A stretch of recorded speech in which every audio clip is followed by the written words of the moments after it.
They go into business to make money. And a wise government creates an atmosphere that is conducive to business and business development.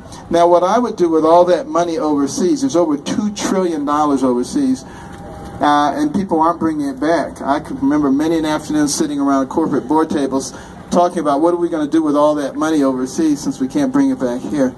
But what I would do is declare a 6-month tax hiatus and let that money be brought back here, and it would cost the American taxpayers not one penny.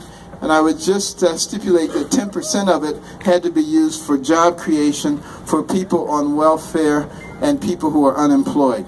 You want to talk about a stimulus package. That would be absolutely monstrous. Could be done immediately and wouldn't cost us a dime. Those are the kinds of things that we have to start thinking about as a society. And then the taxes for everybody else. It's ridiculous. You know, back in the days of the original Boston Tea Party, the tax rate was less than 5%. I mean, they would be having a riot right now if they could see what was going on in our country. This is ridiculous. And, you know, that's why I've proposed a proportional tax, because God believes in proportionality. He said, I want a tithe. He didn't say if you have a bumper crop, give me triple tithes. He didn't say if your crops fell, you don't owe me anything. So there must be something inherently fair about proportionality. You make $10 billion, you pay $1 billion. You make $10, you pay $1. And you get the same rights and privileges. And you get rid of all the deductions and loopholes so that nobody has an advantage. That would be fair. That would work. And at an initial rate of somewhere between 10 and 15%, it would be revenue neutral. We can make it much better than revenue neutral with several other policies. But, you know, those are the kinds of things that we have to be thinking about. Some people say it's not fair because the guy who put in $1 billion, you know, he's still got $9 billion left. That's not right. We need to take more of his money. Well, you know what that's called, don't you? Socialism. Okay, that's not what made America great. What made America great was they said, wow, that guy put in $1 billion. Let's make the environment better so that he's encouraged to engage in, you know, capital investment and entrepreneurial risk-taking, so that next year he makes $20 billion and he can put $2 billion in the pot. That's what made America into a great nation, not dividing everything up and redistributing everything and creating resentment in people. And the other reason I like proportional taxation is it involves everybody. You have to have a system that involves everybody, because the politicians, you know what they love to do? They like to raise taxes. It's easy to raise taxes on 1%, 2%, or 5%. It's hard to raise taxes on 100%. And we all need to have skin in the game. And then lastly, you know, it is so important, if we're talking about the next generation, that we look out for their security. All means of their security. You know, last week I was down on the Mexican-American border, and I was astonished. I looked at those fences, and there was nobody guarding them. I mean, for miles and miles, nobody. And those things are so easy to get over. I mean, this would be nothing. And it's almost like having an open border. And I talked to many of the law officials down there, and they are so frustrated because they put their lives on the line arresting dangerous criminals, and a couple of weeks later they're arresting the same people. They're coming back. And you know, the federal government and ICE, they're saying release these people, release these people. You know, in the last 2 years they've released 67,000 of them.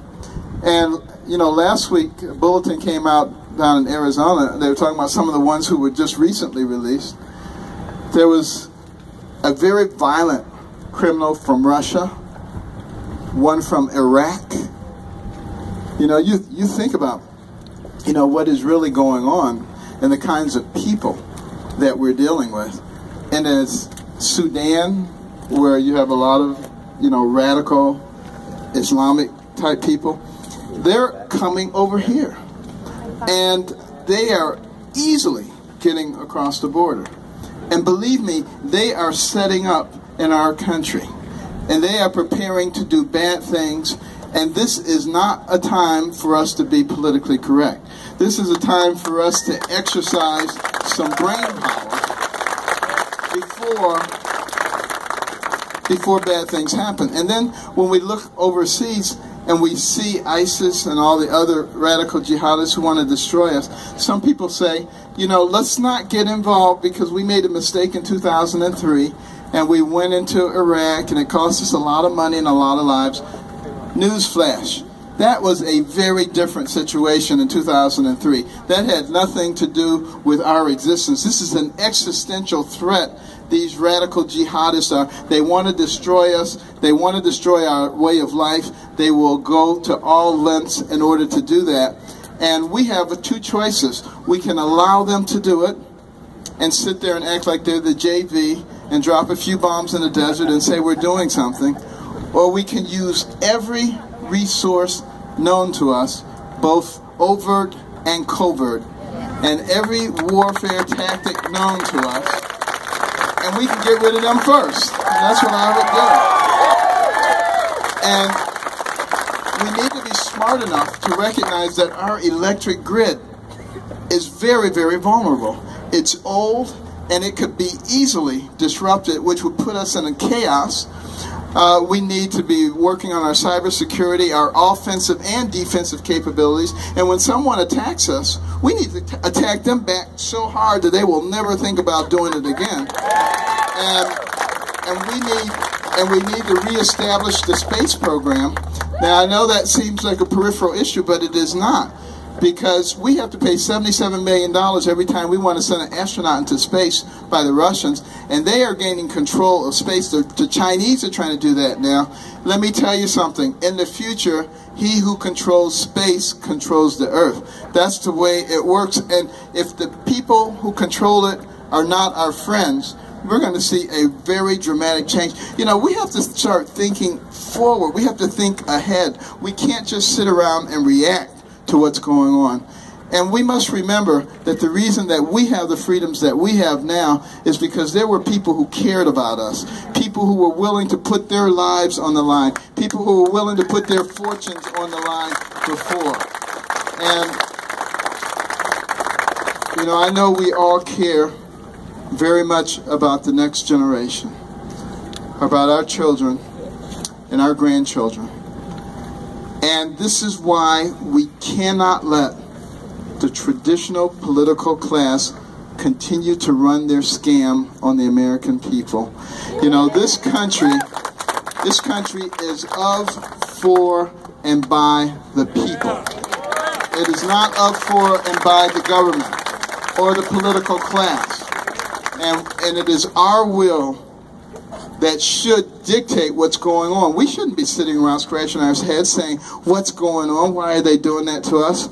So that's why it's important that everybody here affect your sphere of influence. You all have a sphere of influence.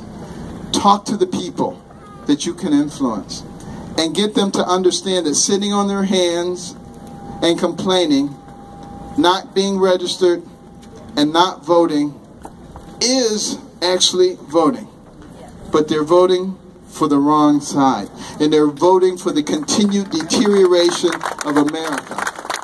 And if everybody here will just pledge in your own heart that you're going to get 3 people that you know who in 2012 didn't vote, weren't registered, because you know them, get them involved.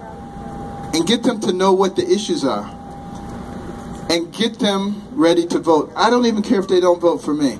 As long as they are prepared, as long as they are informed, as long as they know what the issues are and they recognize what's going on in America. Because God gave us this country for a reason. And God has blessed America. And that's how we got to where we were. And as we are constantly in the process of giving away our beliefs and our values for the sake of political correctness, I do not believe that God can bless that.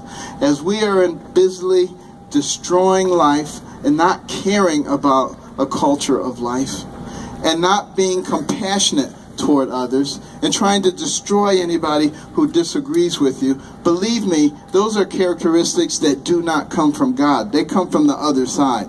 And we need to be willing to stand up for what we believe in, because the progressives, they don't care whether you agree with them or not, as long as you shut up.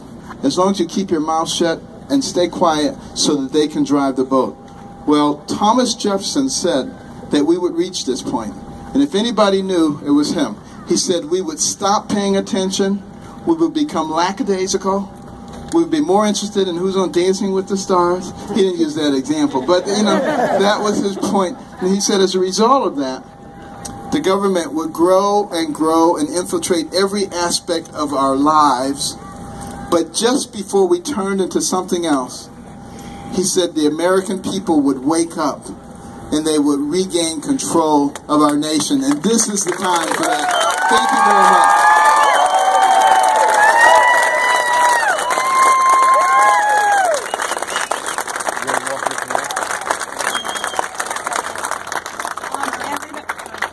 Dr. Carson is going to be here for about another